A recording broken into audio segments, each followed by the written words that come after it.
Hi, everyone. My name is Candy Ray. Welcome to Disability in Pop Culture. I'll be introducing Dr. Roldan. All right. It's an absolute honor to introduce our distinguished speaker today, Dr. Sarah Roldan, a professor at San Diego State, TED speaker, trauma therapist, and a passionate advocate for inclusion, leadership, and geek culture. Originally from Guatemala, Dr. Roldan's journey is rooted in a deep love for storytelling, resilience, and representation. Her impressive academic background includes degrees in special education, neuroscience, and psychology, a master's in homeland security, and a doctorate in clinical psychology. With this diverse expertise, she has dedicated her career to empowering individuals and communities through education, therapy, and advocacy. At SDSU, Dr. Roldan teaches courses such as Mastering the Game, Building Power, Leadership and Success, and the Psychology of Happiness, Health, and Academic Success. She also serves as an advisor at the EGAMS Center, where she helps students explore how comics, video games, and media can inspire leadership, creativity, positive social change. As a trauma therapist, Dr. Roldan brings a unique, innovative approach to healing, blending science with storytelling from video games and comics to VR and narrative therapy. She leverages geek culture to help individuals facing PTSD, moral injury, and trauma reclaim their personal narratives. Through hero therapy, EMDR, and mindfulness based techniques, she shows that the stories we love can guide us toward healing and empowerment. Driven by her passion for representation, inclusion, and leadership, Dr. Roldan creates transformative spaces where individuals can break barriers, redefine success, and become the heroes of their own stories. Today, she will take us on a journey exploring the intersection of disability, representation, pop culture, and mental health, a conversation that challenges stereotypes and celebrates the power of storytelling. Please join me in welcoming Dr. Sarah Roldan. I want you to think about your superhero, favorite anime, favorite video game. Think about that person, how they look like, and if they have a disability. And when you have it, just raise your hand. Let me know that you have it. Who I am, you already got the long speech. So why do I use pop culture? Why do we use pop culture? Because it's a very powerful tool for connection in the classroom.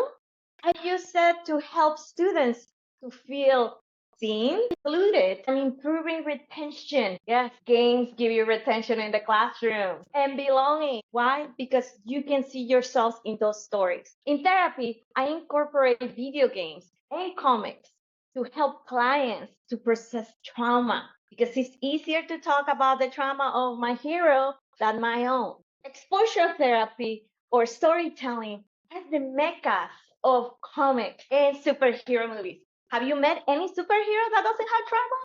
Right. Pop culture is also history. It is how we as humans make sense of the world. Think about Wonder Woman, the Daredevil, the Joker, the Penguin. It's a study of comics and games and movies as reflection of our own values. Think about Halo and Call of Duty, because I work with active duty. They talk about the struggles and aspirations when we talk about disabilities and representation in media. We're really talking about how we value people in our society. And this conversation is going to start that. It's worth having, and you will wonder why. Because how many of you think that you're the villain of your story instead of the hero? So I'm going to change that.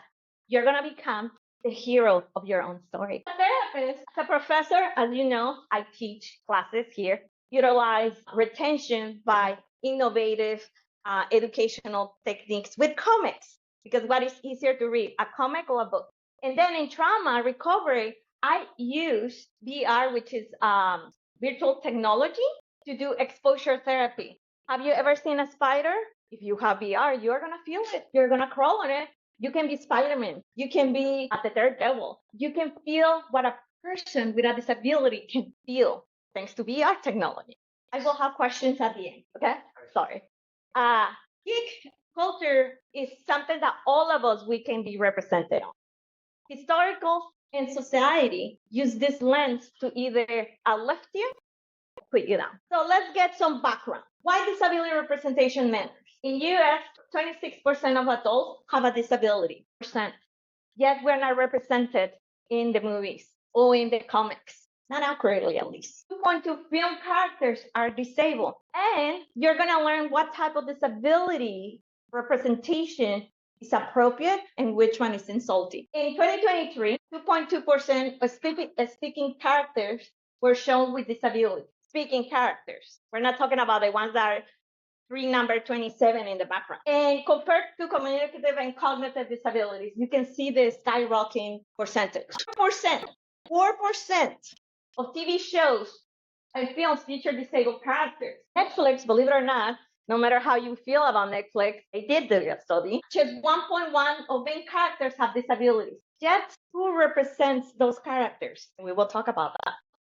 42 had 0 disability characters on it. 0. They mention you, they mention us, but they don't put them. Many audiences grow up really seeing disabled people or people with disabilities, and the language change depending on the decade too. In leading roles, reinforcing the idea that disability is rare, it's tragic because you have to recover of that. Statistically speaking, nobody is gonna be disabled, right? And that's the fallacy that this continues to happen. Or something to overcome. How many of you have heard, just try harder, like think positive. I am powerful. I am woo-woo. No, that doesn't work. So, focus on representation. How many of you like Glee? Raise your hand. How many of you knew that one of the main characters, beloved characters, because I love this character, I was like, right? It's played by a non-disabled actor. And his storyline is mostly focused in wishing he can walk. I will say that again, wishing that he can walk. And then I used to love Doggy Hauser, and I'm going to age myself in this one, but I was so excited with this one. And as many of you know, I go to Comic-Con, WonderCon, and I do panels there, and I had one time the opportunity to meet him. And I was so excited because I was like, yeah, let's talk about autism. Let's not. But then I discovered that he doesn't have autism. Actually, he doesn't even have a clue. Not his fault. He's a great actor, though. Are these characters writing a full complex speech or just tokens to check the box? Think about that. Or are ready just there to check the box of what? Inclusion? Is that really inclusion? Do you feel included? I don't. Some harmful tropes. I never said it right. A disabled representation. So what do you see here? Villains. Are these nice villains? Oh, those are scary villains. Those are different villains from different movie titles. Yes, through history. So you have between Dracula, the Joker, one of my favorites, Freddy Krueger, Wicked. Those are through history. The Oompa Loompas. So they come on harmful tropes because they say if you have a disability, you are what? If you have a disability, you are what? As a therapist, so harmful. What are you? Crazy. If you have any kind of visible disability, right? We're not even talking about the invisible disabilities. Like yours truly has one, but you cannot see it. And I don't feel represented in there. Maybe in the Wicked a little. It depends when I'm in my witchy days. I can be like, right? Those are personality traits for me. So, harmful tropes. Objectification plus disability equal, cover your ears, inspiration porn. What do I say porn? It's not good. And we get addicted to it. Especially if you're into the positive psychology or you are in the woo-woo sphere of you can do it. As I put in this meme. He asked her to from even in her condition, like and share, respect. What do you get out of that? I'm nobody's pity trip, right? We want to all feel beautiful prom queens. That doesn't make me feel prom queen beautiful, right? And then we have, what is the excuse?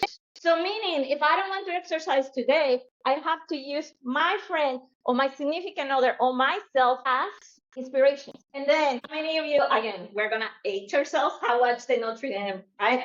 What is the truth of that? What is the message that we get? One, your mother abandoned you because you have, and then the government and church hiding you because, which in the time was true. If you have a disability, you will be a witch. If you're a witch, you get burned. And then the beautiful princess is the gypsy. So we call it the homeless of that time. So petty, right? Is that making you feel the fuzzies inside? Like, oh my gosh, I feel so represented. I used to love the book until I understood it.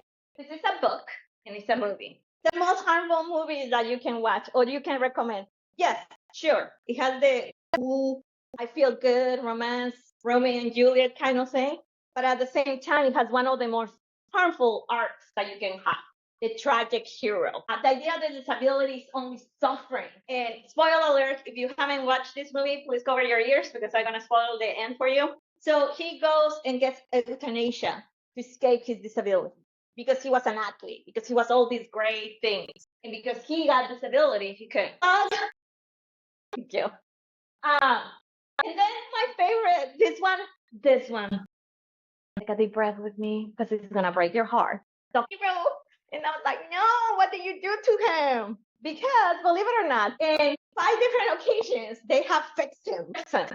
And literally, in the comics, it says that, fix him.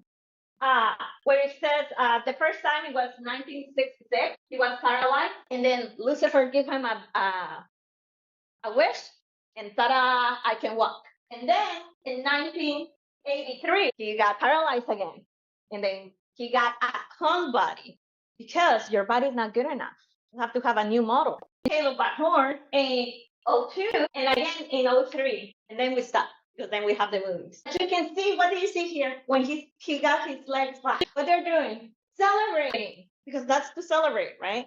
Because that's a representation of disabilities. Until 203.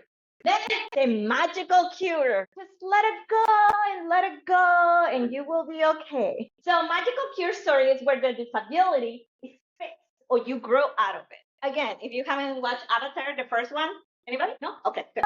So we're good? Yeah? Okay. Small other comment. He changed from being a human to being a clone of an alien species because he was in a wheelchair.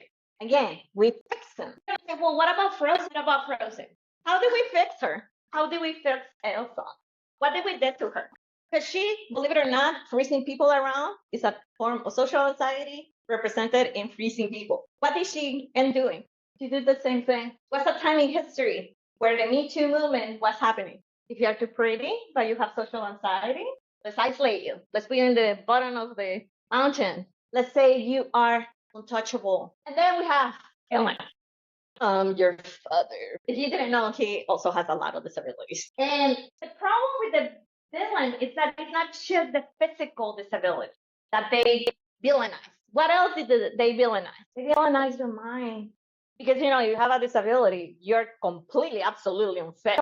Like, hello, look at me. Totally super professor. Totally unfit to teach. And that's what they represent. They have troops that lasting consequences because shapes the view of people about disabilities. What do I say this? One time when I go to schools, high schools and why not. And when you see me, you cannot see a disability. But I have a learning disability and I have a physical disability. And depends on what state I go, you may even say I have a stacking disability. I'm 4'11". Technically speaking, if you go to Iceland, that is below what they consider the norm. So when we have students that they say, oh, you cannot be disabled. You don't look like. And I ask them, well, how a disabled person looks like. And they will tell me like Darth Vader, like Doom, like Captain Hook. They're bad people. You're nice. As long as history, we're using a short for brokenness and evil. If you have a disability, you're broken. You have a disability, you're evil. What is this problematic? It creates fear in people. How many of you feel awkward or have felt the awkwardness of other people when you're either in the elevator and somebody's coming in a wheelchair or is coming with a device to help them? Or in my classes, when I ask, who wants to take notes, right? They feel awkward. And then they feel like disability is a punishment. Like, what did you did to the universe, God, or the higher power to deserve this? You did something wrong. They put it in the person and the mental illness. Again, as a therapist, violence perpetuates the myth of psychiatric conditions being dangerous. It's proving that having a psychiatric condition is not equal to danger. No, you don't have a sociopath and a psychopath. Believe me, I work with them, and that is like 0.001%. And technically speaking, it's created, not born. It's created by the society. Now that I depress you, well, you're welcome. I give you another one. Let's talk about the positive disability representation. Now let's celebrate. One of the first kind of low-key celebrations that they don't point to you. I have a disability. Look at me. Feel sorry for me. Well, Nemo. And I know who you're thinking of. Who you're thinking I'm going to talk about. Yeah, no, I'm not going to talk about Dory. She's cool though. But no, remember, I'm trying to say they represent disability without putting it in your face. I mean, Dory and Nemo, yes, they have a disability. One has a cognitive disability, the other one has a physical disability. But then we have all these other characters that they have a disability. If you didn't know, for example, Pearl, the little pink octopus.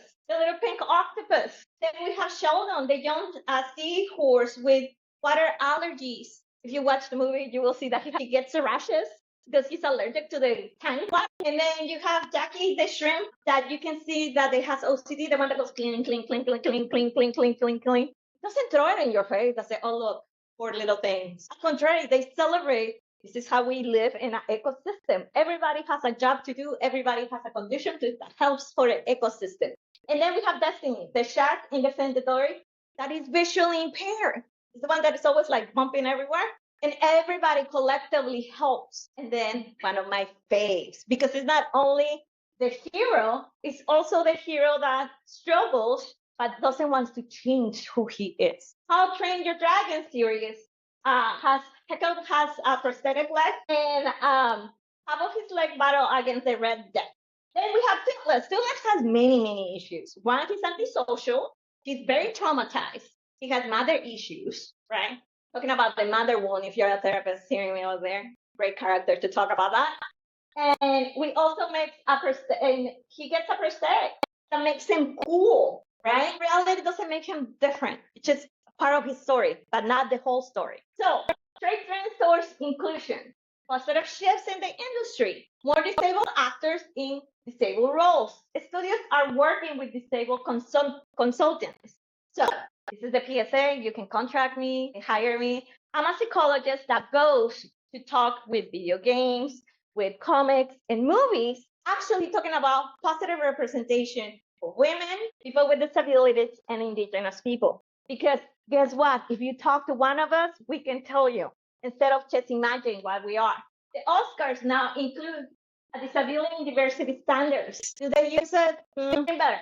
So my favorite, all heroes. Believe it or not, I did not put Daredevil because that one is very reused and used. And because this month we are celebrating, what are we celebrating this month? We are women and disabilities. We're celebrating both. And who's better than both? Oracle. If you don't know Oracle, sorry if you're hearing me, this is PG thing, but I'm going to say a word that is for adults. She is a badass because she is like me. She works in Homeland Security. She helps the heroes, and she was an able-bodied, and then she became injured. But that didn't stop her. She was and is.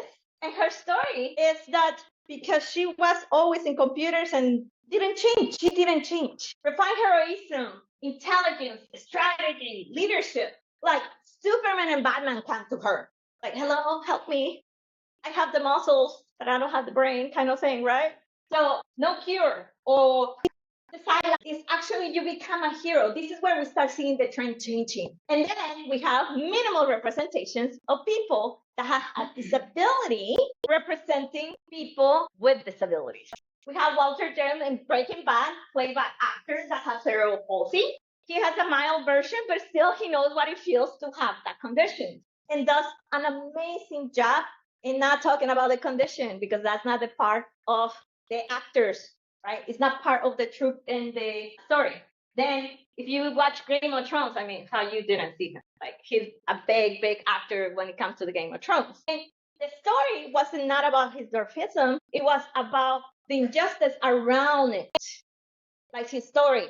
And my fave of faves, not only because they include actors in wheelchairs, but the whole system, the whole set was inclusive. And as you can tell, I totally love it. Because they not only include an adult, they include a child. so you can see yourself represented. And then we have moving forward. It's a film that if you haven't watched it, it's gonna blow your mind. The story is beautiful. And again, it's not about the disability, it's about the history, the ins and outs of what it means to be a human being. Not about the disability per se. It's the story of the family. And has won so many Academy Awards, not because it has disabled people in it or people with disabilities.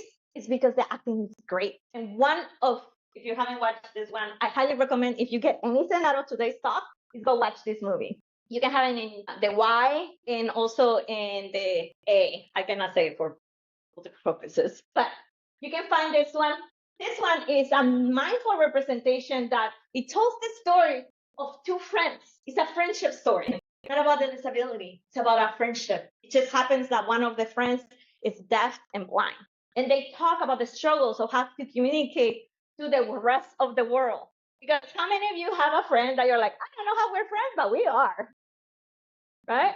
It has nothing to do like they're tall, they're small, they have anxiety, or they have a visual or invisible disability. And also, what is important about this movie is that they have a whole panel, kind of like what you are sitting down here. They have a panel of people in the community to talk, that is a stereotype, take it off. No, this is not what we're gonna put. So they talk to the people that lives with it in and day out. So now my favorite. If you didn't know, I help here in the e-game sports. We have game sports here. So video games is a sport. And there is representation in video games too. They have made strides to make it inclusive. So we have Casey in Marvel Avengers. She is a minor character, but she's the most powerful character. If you can play her, you beat the game. So she is a step forward in accessibility and inclusion in gaming. Because the more that she moves in her wheelchair, the more power that she has in her blue one. And I'm not going to spoil it because then I give you the tricks to beat the game. My other favorite one is Haley Cooper, representation in Spider-Man. She is a ESL sign language, and she talks, and it has the closed caption for everybody else. Because they don't change the game just because you don't speak that language. Miles Morales response using ASL showcase inclusive and authentication, meaning if you speak another language, is that a disability? And that's a story for another workshop. And then my manga lovers and my anime lovers, they are the ones that have started before United States to include people with disabilities or representation of appropriate disabilities. We have the silent voice. Will make you cry, not because the disability, but because the understanding of life in high school with high school bullies. Doesn't matter who you are. When you're gonna be bullied, you're gonna be bullied. And it explains how everybody's affected. Ellen Evergrande, a former soldier that suffers from PTSD and has lost her two arms, and then how she doesn't know how to socialize because she had been trained to be in the field. And we have Tiger. Josie is paraplegic, and with physiotherapy, she started getting a little better, and then she goes back to what it was before. And the whole story is just about the friendship again, not about how she was first a quadriplegic, got physiotherapy. It wasn't about that. It was about the friendship and the struggles of that friendship. This progress is proof that advocacy works, but we need to keep pushing. For ways that we can push for support is films and shows that are target right, and when they are not, if you didn't know, there is something called rating, like the tomato one. You can put it when they don't have representation. You can come to workshops like this to do and learn more about representation. Demand disabled actors in disabled roles. Don't let me start with the new movie of Disney that just started, the one that is like Snow White. That one, yes. They tried, and then they went all down south. Meaning they didn't know how to, they listened to one part of the community, then they fight with another part of the community, and then they were like, we're not doing neither. And now they're in a controversy. If you don't know, you can just Google it. Can call out harmful stereotypes and in conversations. So the Game of Thrones actor was the one that called the problematic things with Snow White. Yet at the same time, there is another problem. Like if you call certain things too much, in the sense of like too radical, And we're stealing jobs from people that can work, right? Because believe it or not, there's actors of all types, all shapes, all forms, and encourage industry to hiring behind the scenes, writers, directors, psychologists, advocates, a panel that can help. And each of us has a role in shaping the stories that we see, that we can tell. So now I open it to you to ask me questions or if you have any comments.